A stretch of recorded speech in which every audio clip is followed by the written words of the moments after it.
এই প্রজন্ম প্রমাণ করে দিচ্ছে বাংলাদেশের রাজনীতির আগামী দিনে আর কোনো ভারতীয় বয়ান না, জয় হবে কেবল বাংলাদেশি নাগরিকদের মুক্তির বয়ানের। এই পথেই মুক্তি, এই পথেই ভবিষ্যৎ। এই ডাকসুই আগামী সরকারের ছায়া, যদি সেই রাজনৈতিক দল ক্ষমতায় যাওয়ার জন্য তৈরি থাকে। পলিটিক্যাল পাওয়ারটা তৈরি হয় মানুষের অন্তরের খবর জানার মধ্যে দিয়ে, আর তার ভিত্তিতে রাজনৈতিক কৌশল তৈরিতে।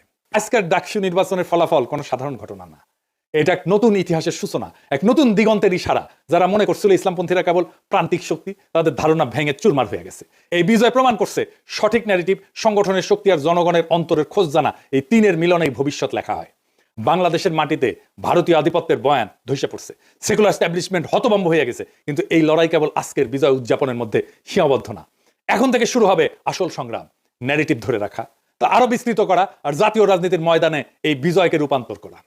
ইতিহাস সাক্ষী, ডাকসু কখনো কেবল বিশ্ববিদ্যালয়ের দেয়ালে আটকায় থাকে না, এটা পুরো জাতির রাজনীতির পূর্বাভাস হয়ে ওঠে। তাই এই বিজয় কেবল একটা সংগঠনের না, এটা একটা প্রজন্মের, একটা জনগণের, একটা আন্দোলনের, একটা বিপ্লবের জয়।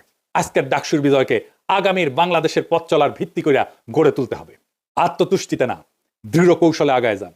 শত্রুর আঘাতকে ভয় না, বরং প্রেরণা বানান।